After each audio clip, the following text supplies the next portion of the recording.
দুর্গোৎসব ঘিরে সবখানেই সাজ সাজ রব, চলছে শেষ মুহূর্তের প্রস্তুতি। ব্যস্ত সময় কাটাচ্ছেন মৃৎশিল্পীরা। 37টার মতো প্রতিমা পেয়েছি। এবার কাজের চাপটা এবার বেশি লাস্ট মোমেন্টে। এখন কাজ গুছানো প্রায় শেষ, অল্প কিছু কাজ বাকি আছে আমাদের। ভালোই লাগে কাজ করতে। আমার মায়ের মূর্তি বানাই, প্রতিমা বানাই, এগুলো তো আমাদের এটা ধর্মীয় ঐতিহ্য, এটা তো ভালোই লাগবে আমাদের কাছে। গত বছরতে কিছু প্রতিমা কম হয়েছে, যেহেতু সময় স্বল্পতা ছিল।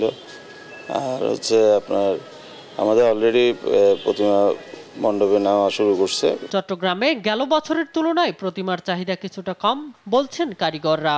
আর মণ্ডপের নিরাপত্তায় প্রয়োজনীয় ব্যবস্থা নেওয়ার কথা জানান পূজা উদ্যাপন পরিষদের নেতারা। থানা কমিটি এবং আঞ্চলিক কমিটির সব যে পূজার্থীদেরকে বলেছি, প্রত্যেক পূজাতে অবশ্যই যেন সিসি ক্যামেরা স্থাপন করে, প্রত্যেক পুজোতে নিজস্ব স্বেচ্ছাসেবক বাহিনী যেন স্থাপন করে।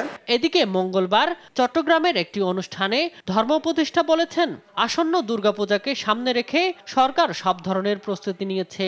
ধর্মবর্ণ নির্বিশেষে যেন সৌহার্দ্যপূর্ণ পরিবেশ বজায় থাকে, সেই আহ্বান জানান তিনি। আমরা মানবতার জয়গান গাইতে চাই, ধর্ম যার যার সে পালন করবে। এদেশ আমাদের সবার, আমরা চাই আমাদের এই প্রিয় মাতৃভূমি বাংলাদেশ সাম্প্রদায়িক সৌহার্দ্যের রোল মডেল হিসেবে দুনিয়াতে পরিচিত হোক। প্রত্যেককে তার নিজ নিজ ধর্ম একেবারে নির্বিঘ্নে আপনাদের পূজা পার্বণ ধর্মচর্চা নির্বিঘ্নে আমরা উদযাপন করব। এবার চট্টগ্রাম মহানগরীতে 287টি এবং জেলায় 2002টি মণ্ডপে হবে শারদীয় দুর্গাপূজা। শামীম হোসেন, নিউজ ডেস্ক, দেশ টিভি।